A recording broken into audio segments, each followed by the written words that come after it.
সারা দেশের বন্যা কবলিতদের সহযোগিতায় ভৈরব উপজেলা যুবদলের উদ্যোগে ত্রাণ সামগ্রী সংগ্রহ ও বিতরণের কার্যক্রম শুরু হয়েছে। আজ শনিবার 24 আগস্ট দ্বিতীয় দিন এই কার্যক্রমের মাধ্যমে দিনভর বিভিন্ন প্রয়োজনীয় খাদ্য সামগ্রী পাওয়া যায়।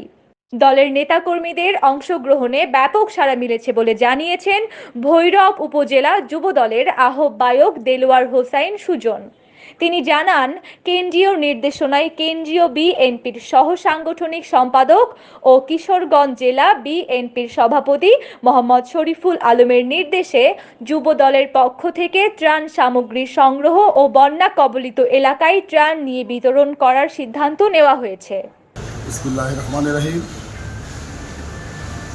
মানুষের জন্য দেশনায়ক তারেক রহমানের নির্দেশে আমাদের প্রাণপ্রিয় নেতা ভৈরবপুরের উন্নয়নমণি জনমণি নেতা জনাব শরীফুল আলম ভাইয়ের নির্দেশে ভৈরব উপজেলা পৌর বিএনপির পরামর্শক্রমে ভৈরব উপজেলা যুবদল সহ সকল অনুষ্ঠানের সার্বিক সহযোগিতায় এবং সাধারণ মানুষের সার্বিক সহযোগিতায় আজকে দেশের এই যে দুরবস্থা ভারত সৃষ্ট বন্যা, আজকে আমরা ত্রাণ সংগ্রহ এবং দেওয়ার জন্য প্রস্তুত। আজকেই আমরা সবাই ত্রাণ নিয়ে আজকে সিলেটের হবিগঞ্জের উদ্দেশ্যে এবং বিবারিয়া আখার উদ্দেশ্যে এবং কুমিল্লার ফেনীর উদ্দেশ্যে পর্যায়ক্রমে আমরা বিভিন্ন জায়গায় যাব। সবাই আমাদের জন্য দোয়া করবেন, আমরা যাতে এই কার্যক্রম চালিয়ে যেতে পারি আমাদের প্রিয় নেতা শরীফুল আলম ভাইয়ের নির্দেশে। এইগুলি সবাইকে ধন্যবাদ এবং আপনার সব দেশবাসী আমাদের জন্য দোয়া করবেন, আমাদের পাশে থাকবেন। সবাইকে ধন্যবাদ জানাচ্ছি। আসসালামু আলাইকুম। ইতিমধ্যেই আমরা নগদ টাকা, চিরা, মুড়ি, গুড় সহ প্রয়োজনীয় বিভিন্ন ঔষধ পেয়েছি। দ্রুত সময়ের মধ্যে দলের নেতাকর্মীদের নিয়ে আমরা বন্যা কবলিত দুর্গত এলাকায় যাব। বন্যা দুর্গতদের পাশে দাঁড়াতে আমাদের প্রচেষ্টা অব্যাহত থাকবে। দিনভর ত্রাণ সামগ্রী সংগ্রহে উপস্থিত থেকে সহযোগিতা করেছেন উপজেলা বিএনপির সাধারণ সম্পাদক আরিফুল ইসলাম, সাবেক সিনিয়র সহসভাপতি তোফাজ্জল হোসেন, পৌর বিএনপির সাধারণ সম্পাদক ও সাবেক ডিপি মুজিবুর রহমান, উপজেলা বিএনপির সাংগঠনিক ডিপি সাইফুল, যুগ্ম সাধারণ সম্পাদক মোস্তফা কামাল প্রমুখ। এছাড়াও উপজেলা ও পৌর বিএনপি, যুবদল, স্বেচ্ছাসেবক দল, ছাত্র দল, শ্রমিক দল ও তাঁতি দল সহ সহযোগী অঙ্গ সংগঠনের নেতাকর্মীরা উপস্থিত ছিলেন।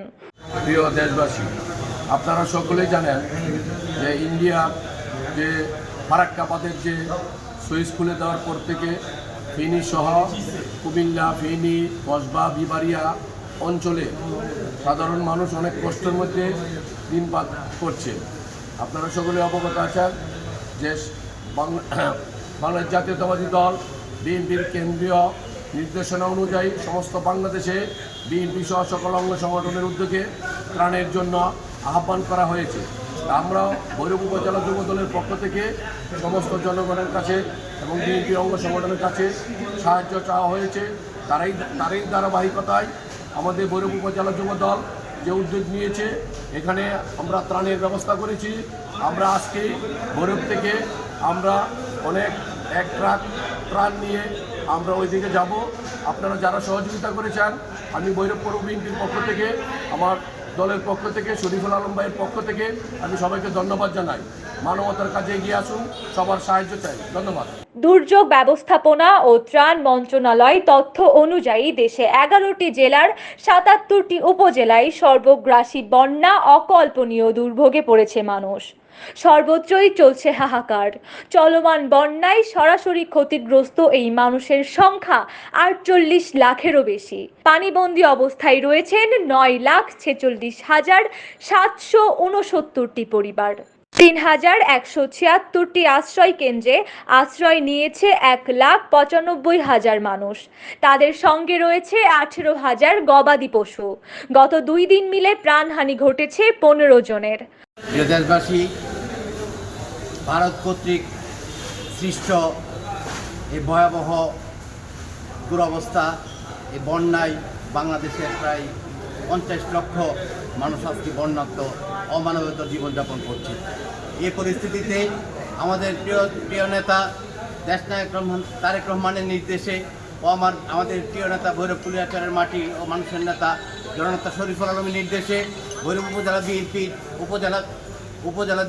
ভৈরব উপজেলা যুবদল ও পৌর যুবদল সহ নেতৃবৃন্দ সকলে মিলে এই উদ্যোগ গ্রহণ করেছে।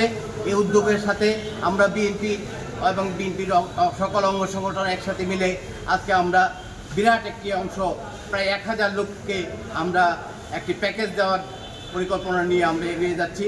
অতি সত্তরই আমরা এখান থেকে রওনা দেব।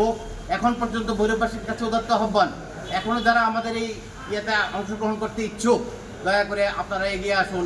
তাহলে আমাদের এই আহ্বানটা নিয়ে এগিয়ে আসুন। আমরা অতি সত্তর আমরা সুন্দর একটি সফল বন্যার্থদের জন্য সফল একটি কার্যক্রম করব। ধন্যবাদ সবাইকে। Nusrat Nishu, Bangladesh news today.